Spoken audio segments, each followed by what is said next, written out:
Saya buka majlis dulu, Ustaz.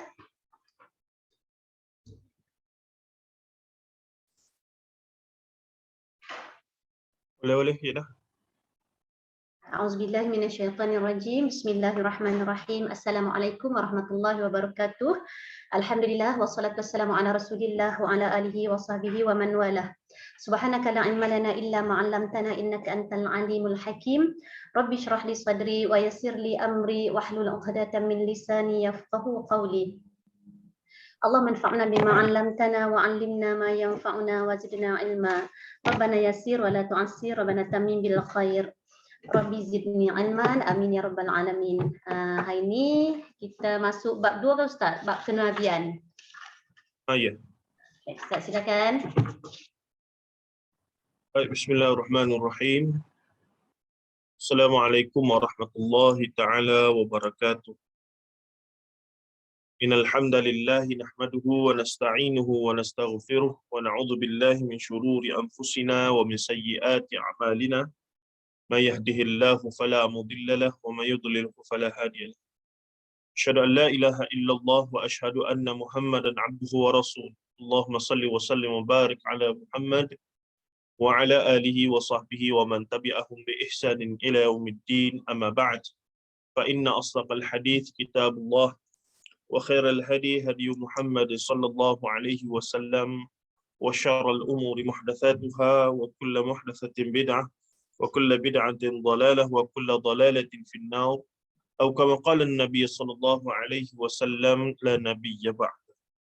Alhamdulillah, kita sudah habis bacaan bersama bab yang pertama berkaitan isu-isu kesalahfahaman terhadap hadis yang berkaitan dengan akidah.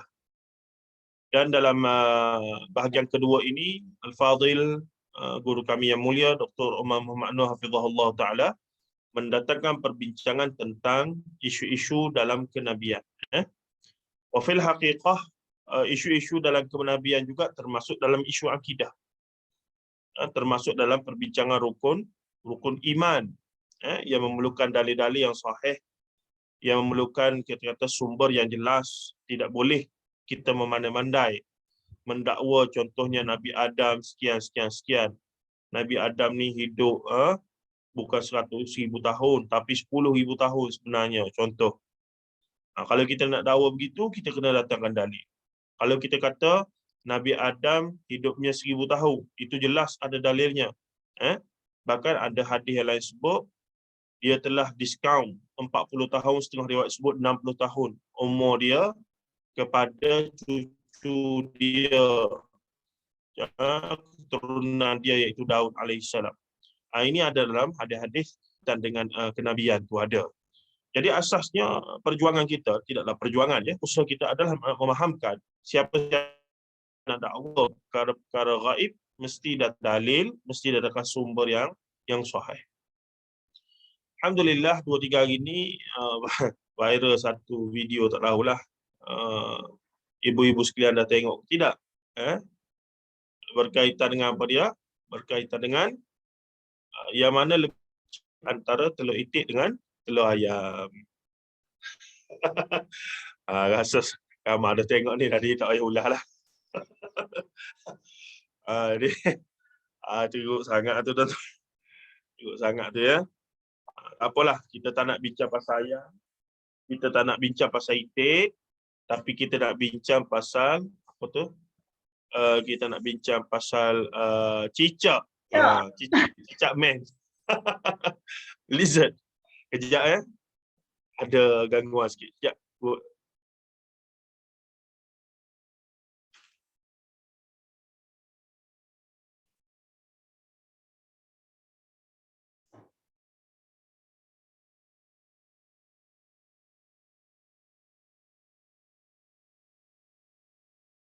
Okey, maaf atas gangguan sekejap. Jadi apa yang menariknya tentang cicak ni? Saya yakin sebahagian besar daripada kita pernah dengar lah ustaz ke ustazah ceramah sebut tentang cicak, khususnya berkaitan dengan kisah dalam sirah Nabawi dan juga berkaitan dengan Nabi Ibrahim alaihissalam. Ada. Nabi Ibrahim yang masyhur mengenai apa?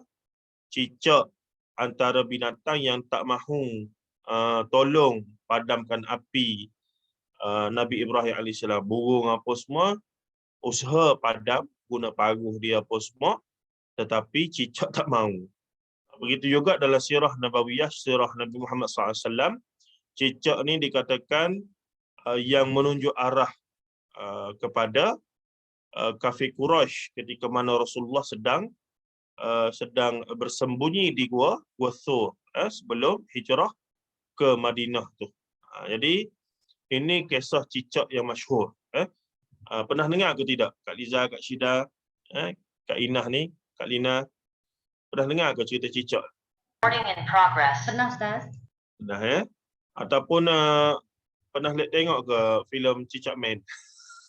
Saya buat berlakon. Baik. Jadi kita tengoklah apa yang guru kita melalui tulisan dia ni hidangkan kepada kita berdasarkan sumber yang paling sahih, iaitu hadis-hadis yang sahih berkaitan dengan cicak. Berkaitan dengan cicak. Baik. Soalannya berbunyi, saya terbaca sebuah hadis yang menyuruh kita untuk membunuh cicak. Sahihkah hadis tersebut? Itu dia. Kalau suruh paling ringan, dia mesti sunat.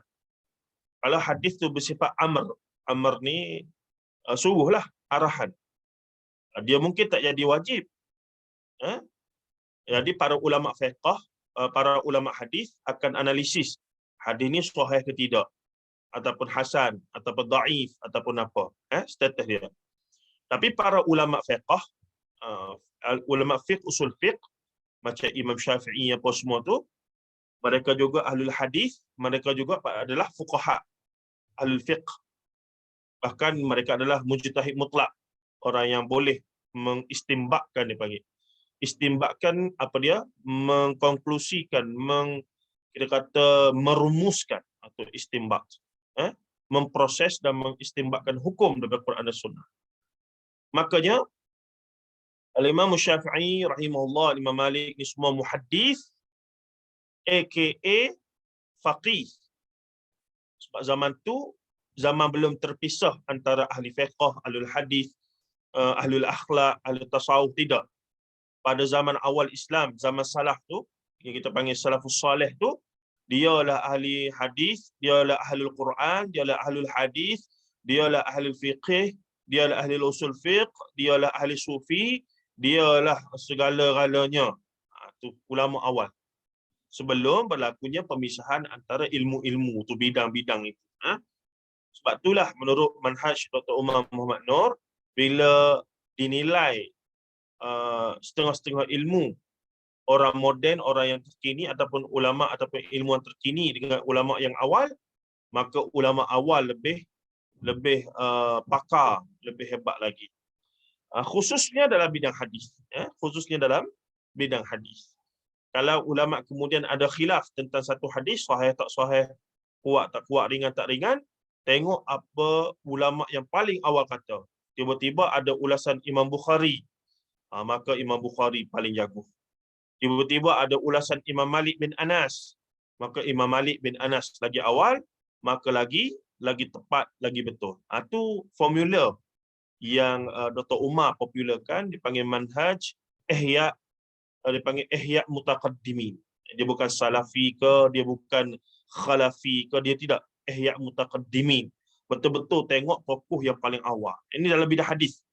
Dalam bidang sains, teknologi, tak boleh lah. Itu hebat kita lah. Nah, Imam Malik dulu, Imam Syafi'i, mana reti main komputer? Mana reti bawa kereta? Itu kita lah hebat. Zaman kita kan? Tapi mereka dulu, ketepatan mereka dalam memahami nas. Qala Allah wa qala Rasulullah sallallahu alaihi wasallam. Baik. Jadi betul ke ada cerita tentang cicak ni? Bahkan ada setengah dalam Quran ada al-hayawan fil Quran lah. Ada ayat-ayat ataupun binatang-binatang yang disebut dalam Quran. Ada ankabut, ada apa lagi? Ankabut apa dia? Balaba. Ada apa? Ada baqarah. Tu. Sapi betina, terjemah Indonesia, lembu betina kan. Ada Lebah, lagi apa dia? semut, An-namlu. Apa dia an-namlu? semut. Semut. Ada lagi? An-nahlu. An-nahlu. Lebah. Apa lagi? Eh? Tu sampaikan ada ulama boleh, ada pun penulis kemudian boleh tulis khas. Quran cerita kisah binatang-binatang dalam Quran. Begitu. Nah, baik. Cuba kita tengok ni. Beberapa hadis yang mengandungi suruhan membunuh cicak adalah sahih. Sudah. Saya sebut tadi suruhan boleh jadi wajib dan boleh jadi sunat. Jadi ulama-ulama fiqh, usul fiqh akan tengok balik hadis tu, dia akan tengok semua hadis yang berkaitan untuk nak tahu level suruh ni, suruh tahap wajib ke, suruh tahap jadi sunat. Macam hadis suruh kita bersiwak tu. Rasulullah kata apa dia? Laula an asyukka ala ummati. Kalau tidak aku fikir menyusahkan umatku, la amartuhum bisiwak inda kulli salah. Aku akan suruh umat aku bersiwak setiap kali sebelum solat. Tapi Rasulullah tahulah kalau buat benda tu, ramailah tak sah solat. Bahkan mungkin ia menjadi alasan meninggalkan solat. Kenapa tak solat? Tertinggal bunyi gigi. Ada. Sebab ada saya dulu masa duk belajar di Mahat Hafiz dulu, ada sahabat kita ni kadang-kadang alasan mereka tak solat ataupun tinggal puasa ni alasan-alasan yang dangkal lah. Tapi masa tu budak-budak lagi lah, acceptable lah masa tu ya. Kenapa ni tak solat ni? Oh, seluar kotor dia kata. Ataupun musafir masa kecil-kecil dulu ataupun masa sekolah menengah dulu, adalah kawan-kawan yang tak solat kan. Kita tanya, kenapa tak solat? Oh, seluar kotor, 2-3 hari dah pakai. Kotor lain, tak suci ataupun najis lain cerita. Kotor tak ada masalah. Kotor tidak menghalang ia daripada suci. Tapi bagi mereka kotor tu sebenarnya malah solat. Senang cerita gitulah. Apa lagi? Tak puasa, tiba-tiba duk makan roti gardenia. Elok duk makan roti gardenia pukul 12 tengah hari. Kita balik, buat apa? Bulan puasa. Buat apa ni? Allah, semalam lupa niat. Kenapa? Kerana tertukar antara niat dan lafaz niat. Yang menjadi rukun adalah niat lintasan hati. Ilmu, fikrah kita tahu. Esok kena solat, kena puasa. Settle lah tu. Ada niat tu. Dah. Adapun lafaz itu adalah untuk menguatkan, memantapkan. Itu pun dalam mazhab Syafi'i. Adapun mazhab-mazhab lain tidaklah dituntut untuk melafazkan. Termasuklah talafuz niat dalam solat apa semua tu. Begitu. Melainkan dalam haji, itu memang disuruh kena lafazkan dan seumpamanya. Baik. Jadi salah satunya hadis dalam Sahih Bukhari, jadi yang pertama faktanya adalah, lepas ni kena ingat sampai mati, hadis yang Rasulullah suruh bunuh cicak ni sahih. Lepas ni kita tengok hadis yang bunyi macam mana. Salah satu hadis dalam Sahih Bukhari dan Sahih Muslim. Jangan main-main. Sahih Bukhari, Sahih Muslim ni. Daripada Abdul Hamid bin Jubair bin Syaibah. Daripada Sa'id bin Musayyab. Daripada, ada pun ada setengah orang baca Sa'id bin Musayyib. Musayyib. Yang popularnya antara dua itulah. Daripada Ummu Syarik, bahawa Nabi SAW memerintahkan beliau untuk membunuh cicak. Baginda SAW bersabda, kana yanfukhu ala Ibrahim alaihi wassalatu wassalam. Ia pernah meniup api Ibrahim, yakni untuk menyalakannya. Kurungan tu, dia pernah meniup, yang fukhu, meniup di situ bukan meniup untuk memadamkan, meniup untuk lebih besar lagi. Oh, jahat cicak ni. Untuk nenek moyang cicak ni. Jahat ni. Nah, jadi hadis ni diriwayatkan dalam Sahih Bukhari nombor 3356. Baik. Imam Muslim meriwayatkan daripada Az-Zuhri rahimahullah taala, Ibnu Zuhri, Ibnu Syihab Az-Zuhri ni, daripada Amir bin Sa'ad dan daripada bapanya Sa'ad bin Abi Waqqas, bahawa Nabi SAW bersabda, amara biqatlil wazaghi wa sammahu fuwaisiqan. Itu satu istilah, kalau boleh bulatkan tu, fuwaisiq. Itu keyword dia tu dalam hadis. Fuwaisiq tu. Yakni amara biqatlil wazaghi. Kami diarahkan ataupun diperintahkan untuk membunuh cicak dan menyebutnya, yakni Nabi sallallahu alaihi wasallam menyebutnya fuwaisiq, iaitu haiwan ataupun kita panggil serangga perosak. Fuwaisiq. Sanad kedua-dua hadis ini, kata guru kami, terdiri daripada dua para perawi yang thiqah. Thiqah. Syarat orang soleh, orang baik, yang kita kata wara', tidak menjadikan sebarang khabar, sebarang maklumat yang datang daripada dia adalah betul dan sahih. Mungkin dia naif, dia soleh, baik, tapi dia naif. Dia tidak ada kemampuan untuk menyemak, mesilang semak. Apa yang dia terima, dia sampaikan. Rupa-rupanya yang dia terima itu benda yang tidak sahih, tapi dia sampaikan. Tetapi untuk menjadi seorang perawi thiqah, perawi yang thiqah ada ciri thiqah, makanya soleh, wara', tidak melakukan dosa besar secara terbuka dan tidak melakukan dosa kecil secara istiqamah, konsisten, itu satu syaratnya. Makanya selain daripada soleh, thiqah itu, dalam ilmu hadis untuk menjadikan satu hadis itu berstatus sahih, ada 4 lagi syarat. Ya 5 semua. Sahih itu adapun wara' baik, perawi thiqah tu satu saja. Dan wara' apa semua tu salah satu kriteria untuk jadi thiqah, bukannya lagi semua kriteria. Nampak tak? Betapa rumitnya undang-undang ataupun formula yang dibina oleh ulama hadis untuk membincangkan tentang kedudukan satu hadis itu sama ada mencapai tahap sahih ataupun tidak. Ini kita kata formula ni. Kita kata formula yang dibina oleh ulama hadis. Baik, katanya apa dari sini? Sanad kedua-dua hadis itu terdiri daripada para perawi yang thiqah, yakni dipercayai, dan keganjilan syaz. Dia panggil keganjilan syaz. Kalau bahasa Melayunya SHAZ, syaz. Keganjilan lah, ada benda pelik. Macam tak kena jadi. Macam tu.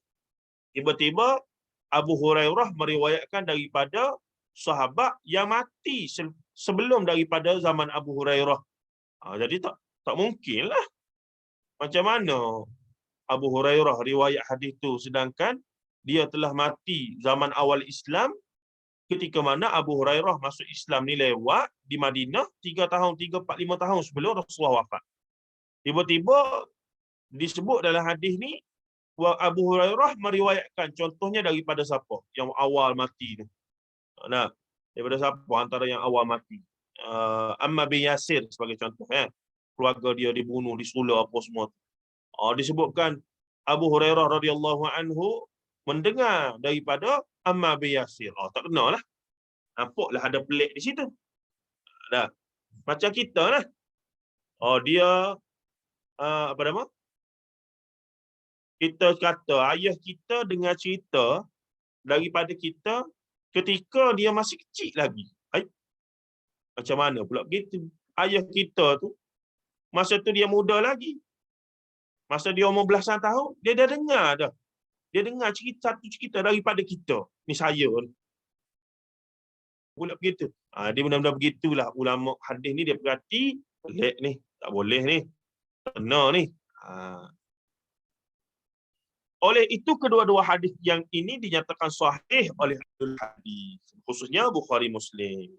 Bila Bukhari Muslim ni, insya-Allah lah, majoriti, walaupun adalah ulama kemudian kritik, sedikit ni, bukan sedikit kalau kita kata 8,000 hadis, 10% banyak.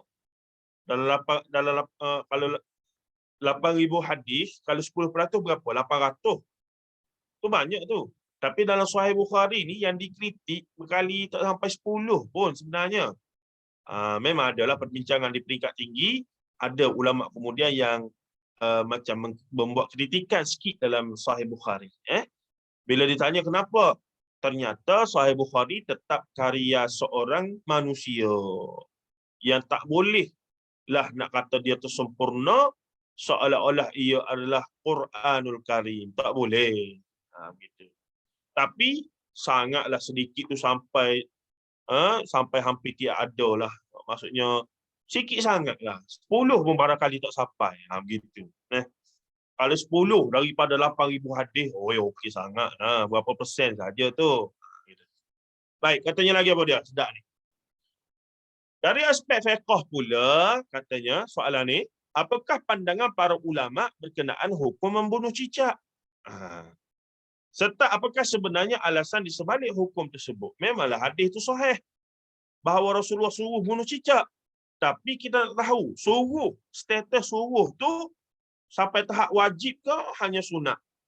Sebab kalau wajib, banyaklah dosa kita, Kak Liza, Kak Lina. Sebab apa? Kita duk tengok cicak rumah kita relax begitu. Elok je, kenyang, ulak besar tu. Esok beranak pula, telah pula. Maksudnya kalaulah perintah tu dianggap sebagai wajib, apa yang berlaku? Kalau kita biarkan cicak tu tanpa kita bunuh dia, maka berdosa lah kita. Tu masuk wajib tu. Tak ada buat kerja lain lah. Duk tangkap cicak je lah kita. Jadi, suruh di situ, statusnya apa? Maka kenalah kita tengok balik apa yang para ulama fiqh dan usul fiqh ulah tentang hadis tersebut. Baik. Berkenaan hukum membunuh cicak, para ulama sepakat menyatakannya sunat. Jelas. Apa dia sunat? Buat boleh pahala, tinggal tidak mengapa. Ini takrif klasik, takrif lama. Guru kami hafizahullah, Datuk Doktor, Tuan Guru Datuk Doktor Abdul Basit Abdul Rahman hafizahullah taala, dia kata untuk zaman kita ni kena ubah takrif sunat tu. Ubah macam mana? Kena sebut bahawa sunat ni kalau buat dapat pahala, kalau tinggal kita rugi. Barulah rasa sunat tu benda yang kita kata precious lah, bab kata dalam golem dalam Lord of the Ring. My precious. Baik. Berkenaan hukum tadi, dalil mereka ialah suruhan Nabi SAW sebagaimana yang terkandung dalam hadis sebelah. Selain itu, sebuah hadis riwayat Muslim menjanjikan pahala besar bagi orang yang berjaya membunuhnya dalam satu pukulan. Dengan betul. Tapi dia ada kaifiyat, bukan ada kaifiyat, dia ada kaedah dia. Kalau betul nak dapat pahala sunat, bila nak bunuh cicak ni ada cara dia. Ada pantang larang dia. Kalau orang tua-tua dulu dia kata pantang larang lah. Sebenarnya tidak. Maksudnya tata cara adab yang terbaik bunuh cicak ni, walaupun dia fuaisik, binatang yang ataupun serangga yang boleh memberikan, kita kata, kesan tak baik pada kesihatan manusia, tapi Islam agama rahmat, dalam nak bunuh ataupun menghapuskan cicak ni pun ada tata cara ni. Hebat sungguh tuan-tuan. Macam mana boleh kita fikir? Nanti kita tengok macam mana tu sungguh. Baik, dia kata apa dia? Daripada Abu Hurairah radhiyallahu anhu, Nabi SAW bersabda, "Man qatala wazaran fi awwali darbatin kutibat lahu mi'atu hasanatin." Allahu akbar. Dengar betul-betul. Lepas ni habislah segala cicak di rumah tu. Berebut dengan anak lah. Berebut dengan anak dengan cucu lah. Tapi masalah menakut apah lah. Menjerit-jerit nanti lah. Dan menariknya bukan setakat cicak. Nanti kita akan tengok para ulama faham apa dia. Fuaisik di sini bukan setakat cicak. Nanti kita akan tengok. Baik, katanya, sesiapa yang membunuh cicak dalam satu pukulan. Dengar betul-betul. Siapa yang membunuh cicak fi awwali darbatin, pada pukulan pertama. Sekali pukul, mati. Maka kutibat lahu mi'atu hasanatin. Ditulis bagi dia dalam catatan amalan buku dia itu, mi'ah, 1000 kebaikan. 100 kebaikan, mi'ah. 100 pahala. Ai, banyak ni. Bunuh cicak bukannya kena buat apa.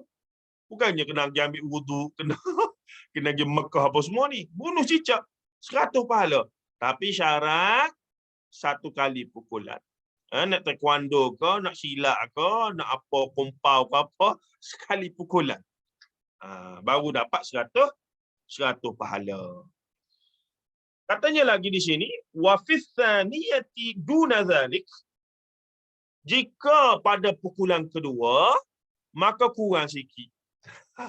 100 turun sikit. Wa fis tsalitsati duna zalik. Kalau pukulan ketiga, maka kurang lagi pahala. Nampak tak? Lepas tu kena 100 kali, jelek. Pukul baru mati 100 kali. Kesian kawan tu. Tengok rahmat Islam ajar kita, bunuh binatang yang tidak yang berbahaya, yang mengancam nyawa, mengancam kesihatan begini pun kena dengan rahmat. Sebab tujuan kita bukan nak seksa dia. Bukan hak kita nak seksa dia. Nyawa dia tu walaupun binatang, walaupun serangga, bukan hak kita. Dan adalah hak Allah Azza wa Jal. Maka Allah melalui Rasulullah kata nak bunuh benda-benda begini, the best sekali pukul. Sebab kita nak halang, prevention. Bukannya nak menyeksa dia. Ni nyamuk mari gigit, bukannya tepuk terus gitu. Dia tepuk kaki dulu, dia tarik sayap dulu, dia tarik kaki dulu. Nak lagi. Tak payah begitu. Walaupun dia seekor nyamuk, wallahu alam. Kalau kita memang niat nak seksa dia apa semua, na'udzubillah, kerana dia lah kita tak dapat masuk syurga esok. Nampak macam kelakar ya, tapi khawatir jugalah. Sebab dia ada hak belakang tu, binatang akan ada hak dia depan di apa nama yaumil mahsyar untuk claim siapa yang menzalimi mereka. Walaupun mereka ni tidak ada dosa pahala, tapi mereka boleh dia panggil qisas di qantarah. Nanti kita belajar hadis qantarah, iaitu satu tempat di mana manusia membalas sesama makhluk. Dosa kita dengan Allah settle dah. Di dalam kuburnya, gitu begininya apa semua. Tapi dosa sama manusia, walaupun kita sudah ahli syurga dan dah lalu di atas siratul mustaqim, as-sirat, tapi ada lagi satu checkpoint sebelum boleh masuk syurga, iaitu dia panggil qantara. Satu checkpoint lagi, iaitu di sinilah orang berhutang kena cari orang yang dia berhutang.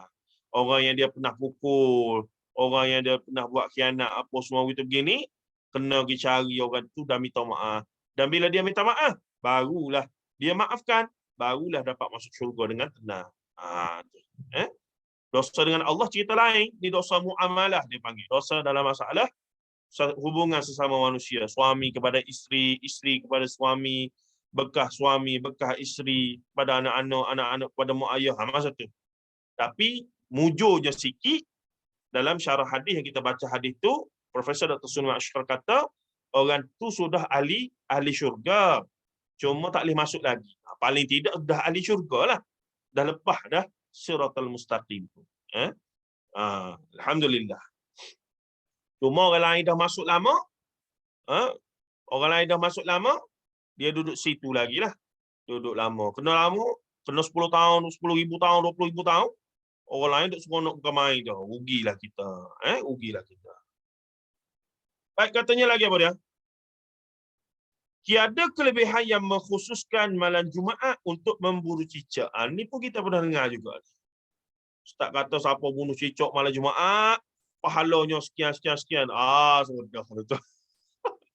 Malam lain cicak lalu buat relax. Tak apalah, tunggulah kamu malam Jumaat ni. Tak ada. There no such thing like that. There is no a specific day to kill a lizard. If you saw the lizard, just go and get them. Get rid of them. Baik. Tiada kelebihan yang mengkhususkan malam Jumaat untuk memburu cicak. Tidak ada. Cuma pernahlah dulu. Saya pun pernah dengar. Saya rasa kecil-kecil dulu. Hearsay yang kata begini. Siapa bunuh cicak malam Jumaat, pahalanya lebih. Pahalanya sekian-sekian. Semayat tak? Isyak tak semayat? Duk cari cicak ni. Maghrib isyak buat tarawih ya. Tapi sungguh dia cari cicak. La ilaha illallah. Ni khurafat sungguh. Bukan bid'ah dah, khurafat bid'ah belaka ni. Maka katanya lagi, bagaimanapun membunuh cicak tetap satu sunat tanpa menitik beratkan masa atau hari tertentu. Tidak ada pengkhususan, tidak ada idhafiyah, menetapkan suatu benda yang tidak ada dalam nas. Jangan kita pandai-pandai, jangan kita pandai-pandai nak sebut tentang perkara itu. Baik. Adapun sebab suruhan tersebut, maka menurut ulama ini disebabkan oleh cicak dianggap sebagai haiwan perosak. Fuwaisik tadi difahami sebagai haiwan perosak, pengotor dan boleh membawa penyakit. Nabi menyebutnya sebagai haiwan perosak, fuwaisik. Dalam istilah moden, cicak termasuk dalam kategori pes, iaitu hama perosak ataupun serangga perosak. Maka dalam seperti nyamuk, kutu, tikus, pijat, lipas dan lain-lain. Nampak tak? Dan dalam kes ini termasuklah ular, apa semua, ada hadis lain yang menyebutkanlah haiwan-haiwan yang boleh membahayakan nyawa kita tu termasuklah dalam binatang yang boleh kita bunuh dia jika dia mengancam nyawa. Sebab maqasidus syariah, antara matlamat objektif syariah itu adalah hifzun nafs, menjaga nyawa. Baik. Semua haiwan ataupun lebih tepat di sini ada serangga ini digalakkan untuk dibasmi demi menjaga kesihatan manusia. Ada. Saya bukan pernah cicak, bukan cicak, apa nama? Tikus. Tikus ni banyak ya. Rupanya bila kita letak tong sampah besar ni dalam bahagian rumah, dapur tu bahagian yang basuh, tempat mesin basuh tu. Jadi di situ saya letak tong sampah besar. Lama tikus hari. Kata apa pasal ni? Besar tu takut. Allah meremang bulu roma tengok. Cuma dia tak masuk ke dalam rumah. Dalam rumah saya dah pagar apa semua letak. Jaring apa semua, jaring ni. Tapi dia masuk. Tu fikir macam mana? Beli racun tikus tak jadi. Beli perangkat boleh yang kecil. Yang besar lepas. Jadi buat macam-macam. Rupa-rupanya, tong sampah tu memang tak boleh letak dalam rumah. Sama ada sampah tu perlu disettlekan setiap malam. Ataupun tong tu kena letak di luar. Supaya dia tidak masuk ke dalam. Walaupun tidaklah masuk dalam rumah dapur kita tu, di luar tu. Tetaplah kita rasa tak selesa lah. Kotor sangat. Bersih hari-hari kitanya. Apa ni? Kenapa ni? Rupa-rupanya, tong sampah tu lah. Tong sampah ni, sifat dia bila dia jadi tong sampah, bersih lah lagu mana pun. Memang begitu. Cuma nak ceritanya, adalah yang tikus yang melekat pada gam tu, yang jenis perangkat gam tu. Jadi dia duk cengik bunyi. Kita dak baca hadis ni, kena bunuh sekali, kena sekaligus mati, nak buat lagu mana? Contoh cara klasik bunuh tikus ni lagu mana? Ada orang lemaskan, rendam air. Tu lama zalim. Pada saya zalim lah, lama. Dia nak lemah tu lama tu, berapa minit tu. Lepas tu ada setengahnya, dia rendam tu, dia buat naik. Dia rendam, dia buat naik. Dah kenapa? Walaupun dia tikus, tapi dia makhluk Allah. Kita mengaji hadis ni, ingat ni. Rahmat kepada binatang ni wajib. Jangan nanti tikus tu mari cari kita di akhirat tu. Dia nak buat macam mana ni? Dah lah dia semalaman terlekat situ dah. Kita bangun esok tu baru kita tengok dia ya. Saya duk fikir nak buat macam mana ni. Sebab nak bagi sekali mati. Nah. Macam mana? Siapa ada pengalaman? Ada yang letak kat tengah panas. Kata Kak Rafidah. Itu lagi zalim juga lah tu. Ada saya zalim. Zalim juga. Siram air panas, Ustaz. Siram air panas pun sedikit, saya rasa Lagi zalim. Maksudnya lambat. Sekarang ni isunya nak mati terus. Begitu. Lagu mana? Kalau dia makan racun pun semua dia pergi mati tempat lain tu, macam mana cerita lain lah kan? Ni dia terperangkap tak mati lagi depan kita. Dan kita mengaji hadis ni.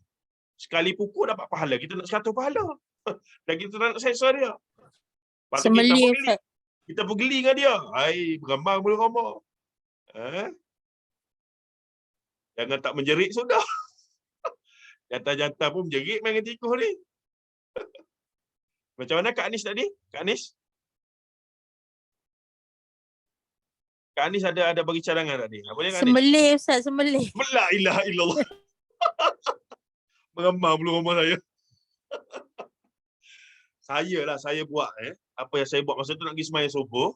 Nah, kita pun ambil dia, kita lipat lah kan. Kita lipat dia macam buku ni lah. Dia ada lekat sini kan. Kita lipat gitu. Berfikirlah nak buat macam mana. Kalau buanglah tu sampah begitu, dia duduk lekat gitu lama lah dia matinya. Ada yang paling ekstrim, saya duk fikir nak letak bawah kereta lalu lenyek kan. Lepas tu kita pula geli masalahnya, darah, kotor apa semua tu. Jadi saya buat macam mana itu saya letak maksudnya bila lapik begitu, saya letak dalam bekas kapal pula tu, saya ambil batu besar. Batu besar. Kebetulan masa tu ada bata yang jenis orang buat yang petok satu kaki tu yang orang buat apa. Saya ambil tinggi letak atas padang tu, letak atas tanah. Rumah kita ada tanah sikit tu. Ada. Saya pun bismillahirrahmanirrahim. Kau nampak sekali dengan harapan dia sekali kena mati. Alhamdulillah saya kata matilah. Kalau tak mati memang kesian kat dia. Lepas tu barulah buang. Kira nak putuskan nyawa dia dulu tu. Tak nak. Dia dah menderita dah semalaman tu. Dah. Jadi macam mana tu? Tapi kalau tak ada cara dah macam mana? Biar begitulah. Nah, apa lagi caranya? Tapi katanya macam saya di Kuala Selangor. Saya bawa majlis daerah Kuala Selangor kan. Seekor berapa ringgit? RM3, RM4 tu. Mereka pernah buat kempen. Siapa tangkap tikus boleh RM3-4 tu seekor tu. Bukan main. Jadi semoga kotor cicak ni kotor satu. Cicak pula. Tikus ni dah penyakit. Leptospirosis tu bahaya ya. Ramai orang, kebetulan ada cerita pasal cicak ni, sikit saya bukan kempen lah bagi ni. Sebetulnya isteri saya duduk ICU lama. Sepanjang dia duduk ICU ni memang banyak beberapa kes yang melibatkan leptospirosis. Apa dia? Virus kencing tikus. Dan sebahagian yang dapat ni masuk kat mana? Pergi mandi air terjun yang kotor. Ulu yam apa semua tu. Mandi, main tempat takung, air tak mengalir. Yang mana kotor, tikus banyak situ. Bercampur air tu dengan kencing tikus, dia duk mandi, masuk dalam badan apa semua. Dan akhirnya virus tu jadi demam, bahkan virus tu kalau dah sampai ke brain dengan hati jantung ni, memang boleh kolap mati. Dan ada yang selamat pun jadi macam lama sikit nak recover. Dia punya fikiran tu dah jadi macam rosak sikit. Dia punya otak ni dah rosak sikit. Jadi dia ambil masa untuk sel tu baik balik apa semua. Memang leptospirosis bahaya ya. Apatah lagi jika kita lambat pergi hospital dan kita anggap dia macam demam biasa saja. Jadi bukan kata tak boleh pergi mandi air terjun apa semua boleh. Tapi kena cari yang bersih yang betul-betul mengalir. Yang tempat kotor, orang buang sampah merata apa semua, baik jangan. Baik jangan itu bahaya tikus, virus tikus ni. Leptospirosis. Sebab saya ingat sungguh isi saya balik cerita macam-macam lah di hospital dia tu. Baik, seterusnya katanya lagi, bunuh cicak. Tapi bukan cicak saja. Segala benda yang kotor, yang boleh bagi penyakit, yang boleh mengancam nyawa, termasuklah ularnya, apa semua begini tu, termasuk kategori fuwaisik ataupun binatang yang berbahaya yang kita dibenarkan bunuh. Bahkan insya-Allah dapat pahala dah pula dengan syarat sekali pupuk. Jadi macam mana tu? Ijaz sendiri fikirlah lagu mana ya. Carilah alat-alat yang apa tu? Tak ingat ada orang hospital sini. Kak Lina. Kak Lina bidang apa Patologi Tulang. Tukar saya. Kak Lina bidang apa? X-ray. X-ray main mana pula? Tak dengar? Farmasi. Farmasi. Jauh sikit lah. Tapi boleh lah tu, sekali lah tu. Mic ni something. Baik, kata Imam Nawawi rahimahullah dalam syarah Sahih Muslim, baginda Nabi SAW Memerintahkan dan menggalakkan untuk membunuh cicak, memerintah dan menggalakkan. Sebab tu dia jatuh pada sunat tu. Untuk membunuh cicak kerana cicak termasuk mu'ziyat, iaitu haiwan yang dapat mengganggu kesihatan manusia. Jadi fuwaisik dan juga mu'ziyat. Ada dua istilah di situ. Baik. Okey, soalan seterusnya yang terakhir. Dalam hadis yang Ustaz sebutkan tadi, Nabi SAW mengatakan bahawa Tak dengar lah suara Ustaz. ya? Okey, so tadi Ustaz ke tepi tak dengar suara. Oh, sorry. Okey. Saya takut muka saya penuh sangat dalam skrin ni. Tak apa Ustaz. Tapi itulah jauh lah sikit. Baik. Dalam hadis yang Ustaz sebutkan tadi, Nabi SAW mengatakan bahawa cicak pernah meniup api yang membakar Nabi. Ini menarik ya. Nabi Ibrahim agar semakin menyala. Itu pun sahih juga. Ada juga mengatakan cicak pernah bersuara untuk memberitahu persembunyian Nabi Muhammad SAW ketika baginda sedang dicari oleh orang kafir di Gua Thur. Di sini sebagian orang memahami perilaku inilah yang menyebabkan Nabi SAW menyuruh untuk membunuhnya. Apa kesimpulan ini benar?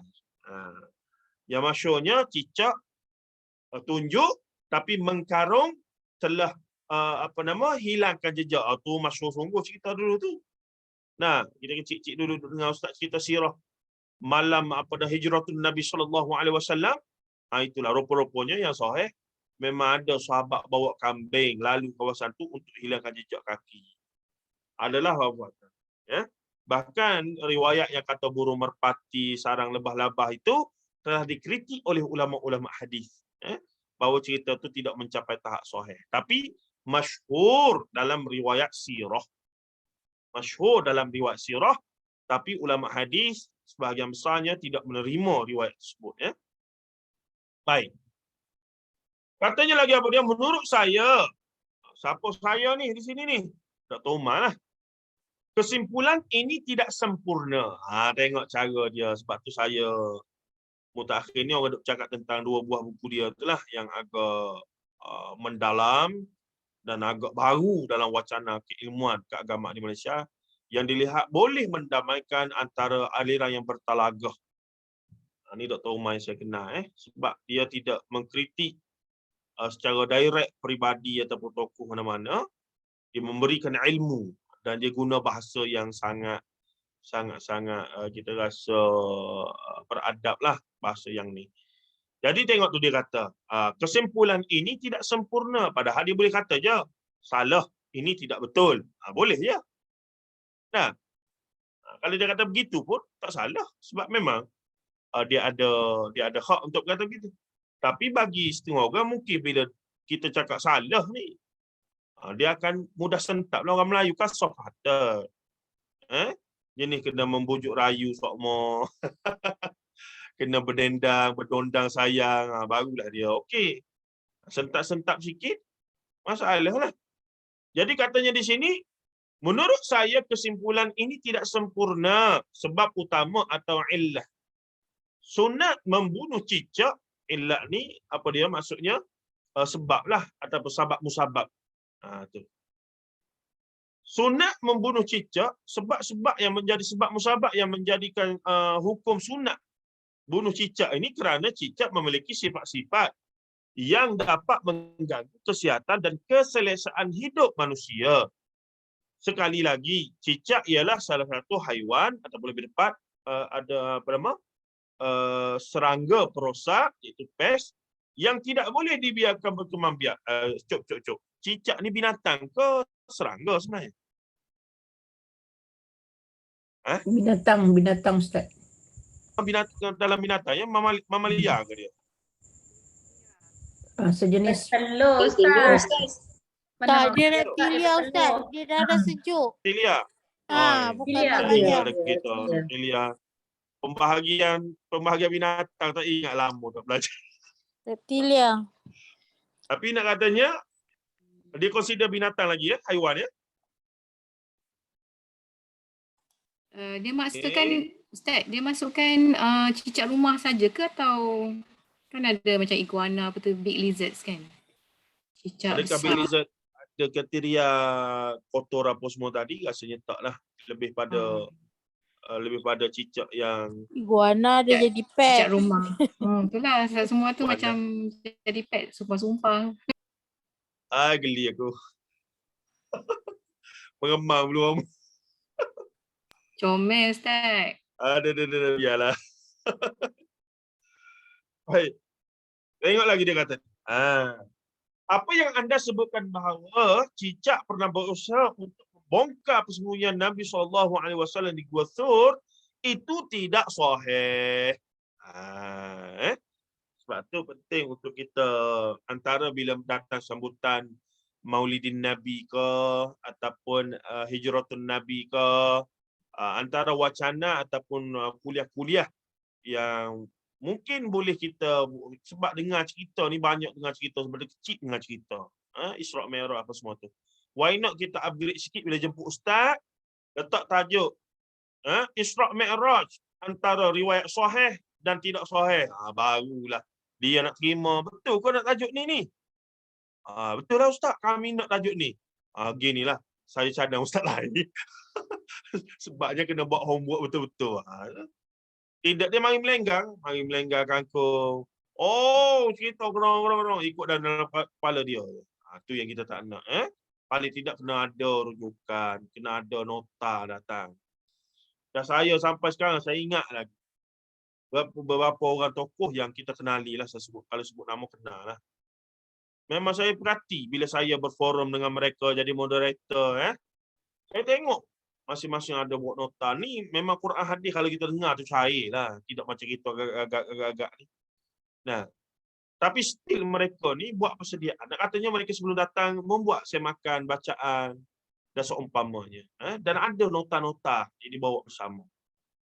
Tapi kalau jadi mari melenggang dah.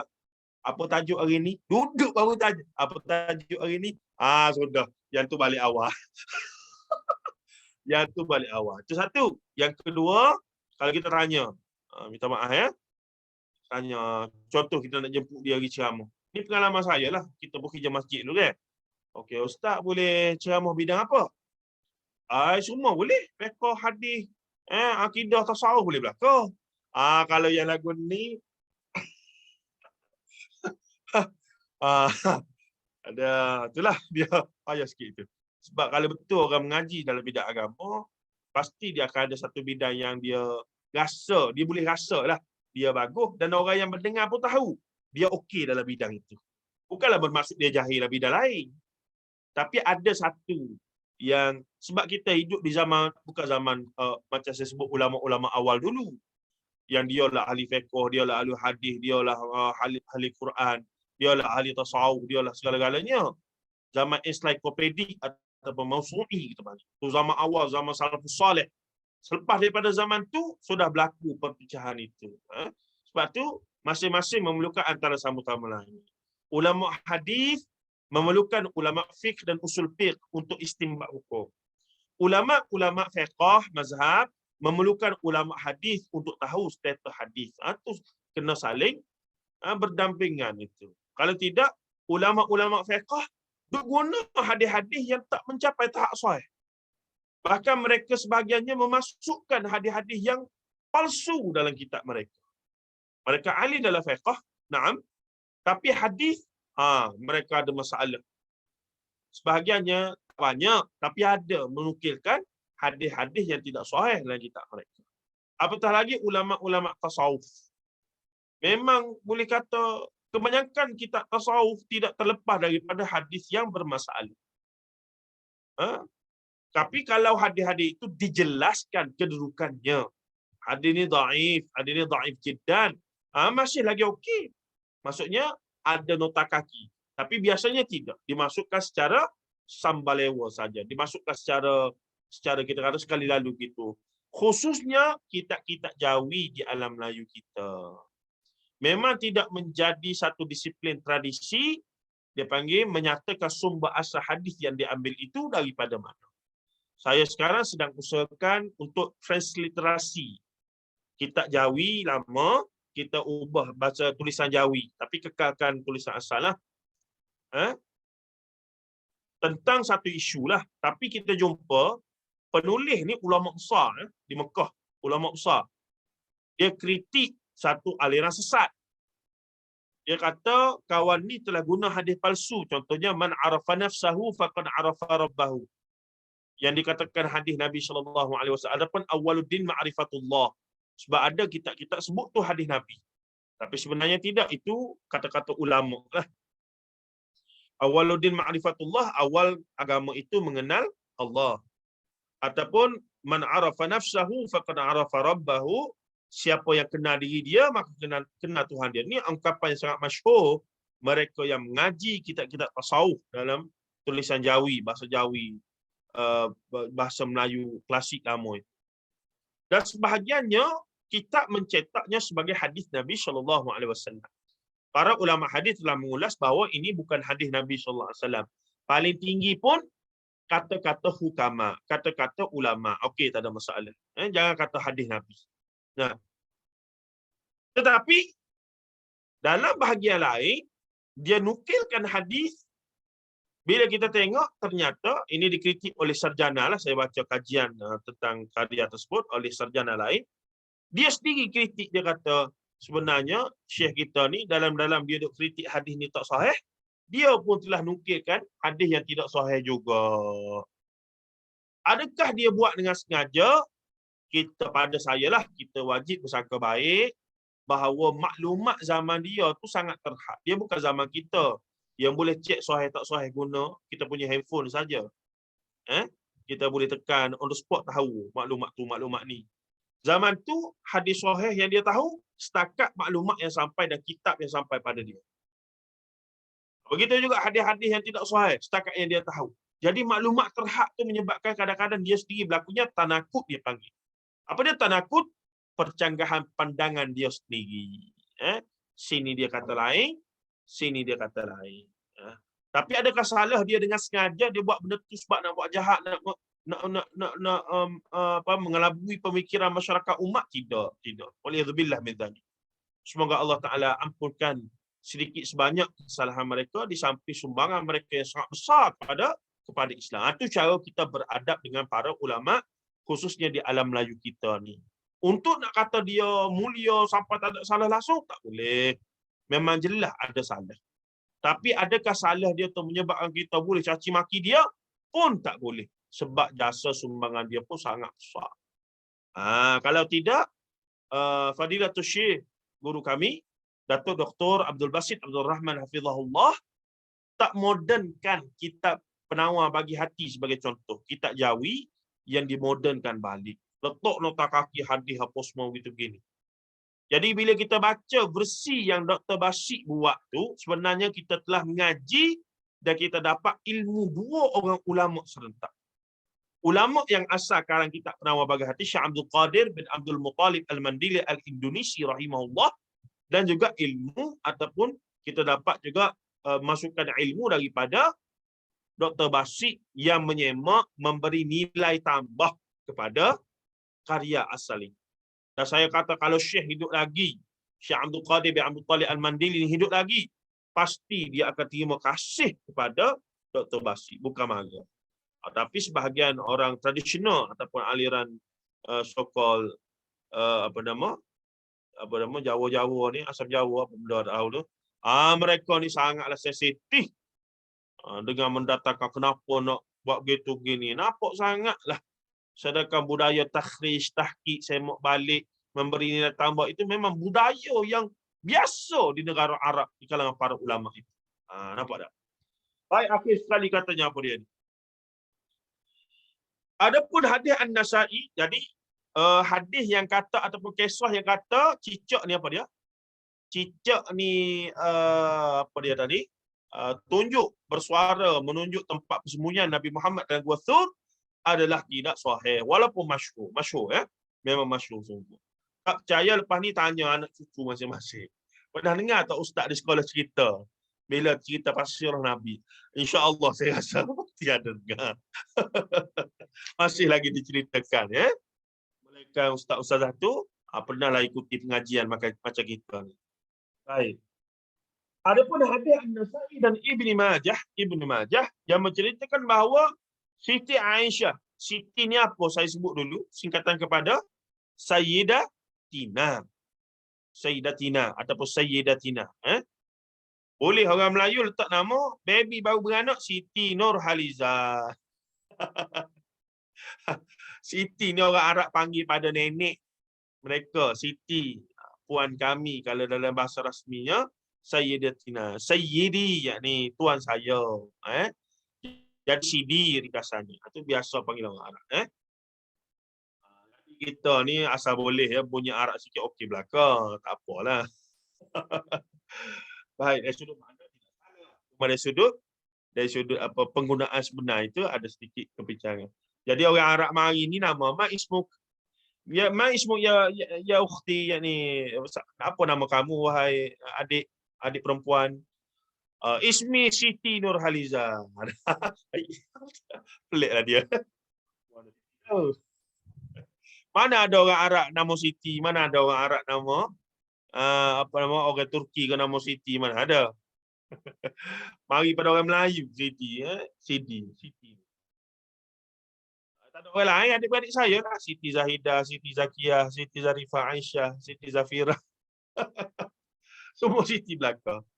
Dah. Siapa Siti Rahmah ni? Baik, katanya di sini hadis Nasa'i bunyi apa? Ini menarik cerita Aisyah ya. Lam yakun syai'un illa yutfi'u ala Ibrahim alaihi salam illa hadhihi dabbatu fa'amarna biqasliha. Dabbah ni binatang yang melata, yang guna 4 kaki. Nah, artinya Rasulullah SAW memberitahu bahawa apabila Ibrahim dilempar ke dalam api, semua haiwan berusaha memadamkannya kecuali cicak. Semua haiwan berusaha memadamkannya kecuali cicak. Haiwan ini malah meniup, yakni untuk mengalakkan ataupun menyalakan api itu. Oleh itu Rasulullah SAW memerintahkan untuk membunuhnya. Perang jahat cicak, tok nenek moyang dia dulu.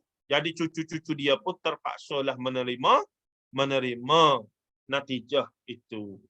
Namun kata guru kita ini, Dr. Umar, hadis ini lemah, dhaif. Dhaif. Ada dia punya rajah di situ, boleh tengok. Daripada Aisyah tu, Aisyah kemudian dia dengar kepada Saibah ataupun Sa'id bin Musayyab ataupun Musayyib. Dan daripada Saibah, Nafi' mendengarnya, dan daripada Qatadah mendengarnya. Tengok, nota kaki di bawah. Saibah tu majhul. Bila sebut majhul, dalam ilmu hadis, mustalahil hadis, majhul tu bukan kita nak kata orang tu jahil. Tapi tidak dikenali. Siapa dia ni? Anak siapa? Belajar dengan siapa? Kerja dengan siapa? Siapa pernah jumpa dengan dia? Tapi siapa Saibah ni? Nah, boleh pada orang Kelantan buat nama lagu. Ataupun Hindustan sebenarnya. Oh Sahibah tu. Oh Sahibah. Dia buat lagu. Ada orang nama Sahibah. Saibah. Majhul, tidak diketahui keidentitinya. Tidak ada yang meriwayatkannya daripadanya selain Nafi'. Jadi peliklah. Nafi' dikata munfarid, seorang diri dia. Jadi kalau dia ni adalah zaman sempat dengan Aisyah, pasti ada sahabat-sahabat ataupun perawi-perawi lain juga yang ambil daripada dia. Jadi bila dia munfarid seorang, jadi nampak janggal di situ pelik.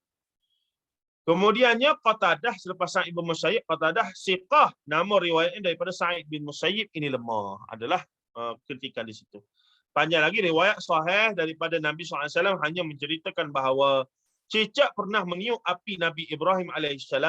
Baginda tidak menyebutkan bahawa perkara itu menjadi penyebab perintah beliau membunuh cicak. Tidak. Menurut Al-Imam Baydawi rahimahullah, cerita Nabi SAW ini menunjukkan betapa kotor dan buruknya cicak, sehingga syaitan boleh memperalatnya untuk meniup dan menambah kemarakan api yang membakar Nabi Ibrahim AS. Demikian dinukil oleh Al-Munawi dalam Faidul Qadir. Jadi perbincangan kembali kepada sifat perosak dan kotor haiwan kecil ini. Sifat inilah yang menjadi sebab utama mengapa Islam memerintahkan untuk membunuhnya, bukan kerana motif balas dendam atau perkara lain. Tidak kerana dendam. Jaga kau cicak, kamu bunuh abal anbiya, kamu buat jahat pada Nabi Ibrahim, kami nak balas dendam. Tak perlu macam tu. Jangan emosi sangat. Biasa-biasa sudah. Standard sudah. Baik, katanya lagi apa dia? Akhir sekali tu. Mengapa Nabi SAW menjanjikan pahala lebih dengan memukulnya pada kali pertama, lalu berkurangan pada kali kedua dan ketiga? Mengapa membunuh cicak memiliki keutamaan seperti itu? Jawapannya, hukum ini sebenarnya tidak khas untuk cicak sahaja. Apapun haiwan, termasuk yang wajib dibunuh, seperti ular atau lain-lain, maka dianjurkan untuk membunuhnya dengan cepat. Jangan biarkan ia terseksa terlalu lama. Dalam hadis lain, Rasulullah SAW bersabda, فَإِذَا قَتَلْتُمْ فَأَحْسِنُوا الْقِتْلَةَ. Maksudnya, jika engkau membunuh, maka perelokkanlah bunuhannya. Bunuh di sini bermaksud sembelih kalau binatang yang disembelih untuk makan, ataupun kalau binatang yang mengancam nyawa pun, harimau ke apa semua, kalau terpaksa bunuh dengan cara yang cepatlah, tidak menyeksa dia dan seumpamanya. Ular apa semua. Membunuh cicak dengan satu kali pukulan sangat jauh daripada seksaan. Adapun membunuhnya dengan 2 kali pukulan atau lebih, maknanya ia akan mengalami kesakitan lebih lama. Ini sebabnya, itu sebabnya pahalanya berkurang sedikit dibanding membunuhnya dengan 1 kali pukulan sahaja. Izzuddin bin Abdissalam berkata, banyaknya pahala dalam pukulan pertama kerana ia ihsan dalam membunuh haiwan. Wallahu a'lam. Jadi, ibu-ibu sekalian, janganlah janganlah kita kata mengambil mudah perkara ini. Ada banyak pahala, 100 pahala. Itu hadis sahih. Bahkan ada satu riwayat lain saya pernah baca, Aisyah radhiyallahu anha, tak silap saya dalam Riyadhus Shalihin min kalam Sayyidil Mursalin, disebutkan Aisyah radhiyallahu anha ni ada tombak khas, ada dia macam bulu khas untuk dia memburu cicak di rumah dia. Nampak tak? Jadi macam mana? Berapa ekor nak target malam ni sebelum tidur? Berapa ekor boleh target? 100 pahala mai, 2 ekor 200. Siapa nak ambil challenge ini dan viralkan? Jangan orang nampak challenge.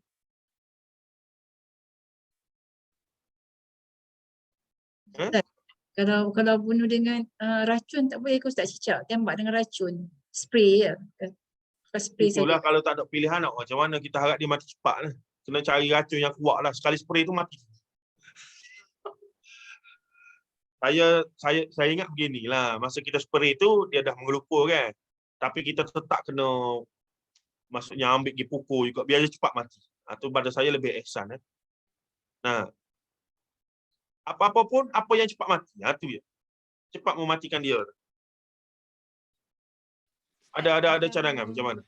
Haiwan lain tu kenapa? Yelah, maksudnya dari segi bahayanya tu lagi bahaya bandingan cicak ni walaupun bila dia kata Y6 tadi kan, tapi dia tak adalah membawa penyakit macam apa tadi tu, tikus, nyamuk memang dia ada bawa penyakit tapi tak ada pula. Kak Lina tak jelas sangat. Tak dengar sangat. Tak ada pula galakan membunuh tikus pula ya Ustaz? Wallahu alam, barangkali lah Rasulullah akan sebut sesuatu yang kena dengan konteks sosio budaya zaman dia. Pada kita tempat kita tikus banyak. Maka kita paling geli dengan tikus lah. Wallahu alam, mungkin zaman Rasulullah ni cicak yang lebih ekstrim dia punya gangguan dan juga di padang pasir kan. Dan cicak tu mungkin bukan cicak umur kita ni, cicak yang ganah lagi kok. Yang besar tu kan, yang apa yang mahal orang cari, katanya boleh ubat macam-macam. Dog. Dog boleh makan. Dog boleh makan. Tapi dia kan spesies biawak kan. Biawak kan macam Dog tu cerita lain pula tu. Yang keluarga cicak tu. Ialah bila Kak Lina sebut kenapa Rasulullah sebut cicak kan? Antara yang boleh saya fikirkan ataupun saya berat nak katanya adalah Rasulullah akan ucapkan benda yang realiti zaman tu. Kalau Rasulullah sebut tentang binatang-binatang ataupun serangga yang tidak menjadi kebiasaan zaman dia tu, konteksnya akan ni lah, akan tak kena lah. Dia akan sebut binatang-binatang macam unta, sebab tu Rasulullah akan sebut tentang unta, tentang kambing. Kalau dia sebut tentang apa dia, tentang gajah ada juga, sebab di Yaman tu dia mari kan. Ada binatang-binatang yang tempat kita ni, tiba-tiba Rasulullah sebut pasal apa dia, pasal burung apa dia, yang di Sarawak tu, yang paruh besar, Burung enggang. burung enggang. Kau pelik lah kita, macam mana zaman tu. Okey. Sedangkan nature burung tu adalah tempat kita kan. Jadi wallahu alam, setakat yang saya nanti saya akan tanya lagi lah. Tu apa Kak Mas tanya tu. Mana? Ustaz orang dulu kata kalau kita bercakap sesuatu tiba-tiba cicak berdetik, orang tua kata betul, kata cicak tu menandakan dia sokong kata kita. Bagus cicak tu lah. Boleh ajak mengundi dalam PRU15 ni. Tu macam-macam lah orang tua ni kadang-kadang sebenarnya mereka ni ada hikmah. Orang tua ni dia hidup lama. Jadi pengalaman hidup dia itu akhirnya dia membuat kesimpulan lah. Contoh air pasang surut apa semua begini tu dah sebahagiannya betul. Contoh saya bagi contoh sekali. Ke pemerhatian ni orang lah Ustaz. Pengalaman. Contoh dia tengok dia macam nelayan kan. Dia pergi tepi sungai, tepi laut, dia tengok laut, dia tengok burung. Dia kata malam ni ribut ni. Kita kata ribut apa, ciruh elok main apa semua.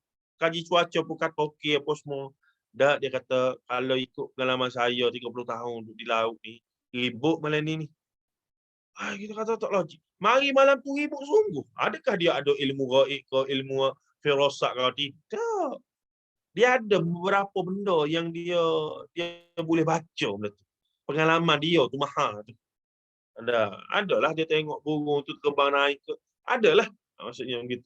Nah, kita tak reti lah benda tu. Contohnya orang masuk ke hutan, dia kata, bila kamu ni kalau masuk ke hutan, antaranya kena jaga. Dah.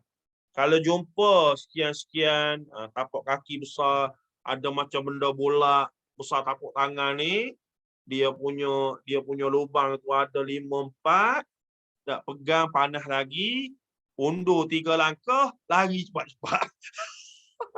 Itu bukan ilmu gaib ke, ilmu sihir ke, ilmu pawang dukun apa semua. Dah, itu pengalaman lah. Kalau hari ni kita belajar apa dia di sekolah tu, ilmu apa? Kemahiran hidup. Begitulah, lebih kurang begitu je lah. Cuma yang jadi masalah bila campur aduk. Nak masuk hutan, kena dulu sedekah bacaan sekian-sekian kepada Nabi Khadir, kepada Nabi Ilyas, kena bagi salam kepada tok ayah tu, tok ayah sekian. Itu masalah lah. Itu yang kita kata masalah. Itu yang kita kata berkaitan dengan benda gaib yang tidak ada asas dan seumpamanya itu. Sepatutnya bacalah ayat kursi ke, baca doa musafir ke, bila panjat bukit takbir, bila turun bukit subhanallah. Kan ada sunah-sunah dia tu. Yang Rasulullah ajar masa musafir, dan doa perlindungan, ta'awuz, gangguan daripada makhluk halus, jin, iblis. Itulah patut kita buat. Bukannya tok nenek moyang cucu nak lalu. Ustaz, baca a'udzu bikalimatillahi tammati min syarri ma khalaq. Antara kalimah-kalimah yang diajarkan, zikir-zikir yang diajarkan. Jangan duk hu pula dalam tu. Baik, kalau tak ada apa-apa dah, bolehlah kita beransur. Nampak? Dah 10.25 dah Ustaz. Ustaz latih yang kerja-kerja ni. InsyaAllah ada ni Kak Lina, ada session lagi dengan sama ada Pro Ami Interest ataupun dengan Dr. Basit. Dia pun minat. Dia kata tak ada nak masuk malam tu. Dia ada kuliah, balik-balik dah habis. Dia pun ada benda yang dia nak sebut. Yang dia nak bagi mesej lah. InsyaAllah nanti ada masa. Telah dengan dia lah. Dr. Basit. Baik, kalau tak apa dah, kita berhenti situ. InsyaAllah pada bulan minggu depan kita bincang lagi tentang kambing pula. Kambing. Tajuk seterusnya Nabi Nabi Ibrahim. Ibrahim Nabi Ibrahim berbohong. berdusta. Ini pun menarik juga panjang kita boleh bincang ni tentang Nabi Ibrahim berdusta ni. Ada 3 sepanjang hidup Nabi Ibrahim, ada 3 kali yang dia berdusta. Cuma saya tak suka guna kalimah dusta. Sebab dusta ni berdosa dan Nabi adalah maksum asimah. Saya lebih suka guna terjemahan berhelah. Berhelah ni dia tak ada dosa. Itu nanti kita hurai pada minggu depan insya-Allah kalau panjang umur rezeki. Jadi masih banyak Kak Liza, Kak Syida, Kak Lina, Kak Saripah, Kak Anis, Kak Nur, Kak Rosna semua ni, Kak Zaitun, Kak Syida, ada lagi. Brother Ubaidah ni tak pernah buka suara dia Ke nama jadi orang lain sebenarnya. Kak Ubaidah tu. Kakak tu. Oh, Cik Siti mana Cik Siti kita ni? Lama tak masuk. Lama tak ada. Okeylah, tak ada apa-apa dah. Saya minta diri Baik, terima kasih Ustaz. Terima kasih, Ustaz. Assalamualaikum warahmatullahi taala wabarakatuh. Terima kasih semua. Warahmatullahi wabarakatuh. Tasbih kafarah dulu, Liza. Dah cakap dah, tak dengar. Kita akhiri dengan tasbih kafarah. Subhanallah bihamdika asyhadu an la ilaha illa anta Wassallallahu ala nabiyyina Muhammad wa ala alihi wa sahbihi ajma'in walhamdulillahi rabbil alamin. Wassalamualaikum warahmatullahi wabarakatuh. Terima kasih semua, terima kasih Ustaz. Waalaikumsalam warahmatullahi Ustaz. Waalaikumsalam. Terima kasih. Assalamualaikum warahmatullahi wabarakatuh. Okey, baik, insyaAllah. Baik, insyaAllah pergi esok ya. Dengan sesi seterusnya. So, dengan itu, kita endkan sesi pagi malam ni dengan lepas Assalamualaikum warahmatullahi wabarakatuh. Waalaikumsalam warahmatullahi wabarakatuh. Waalaikumsalam. Waalaikumsalam.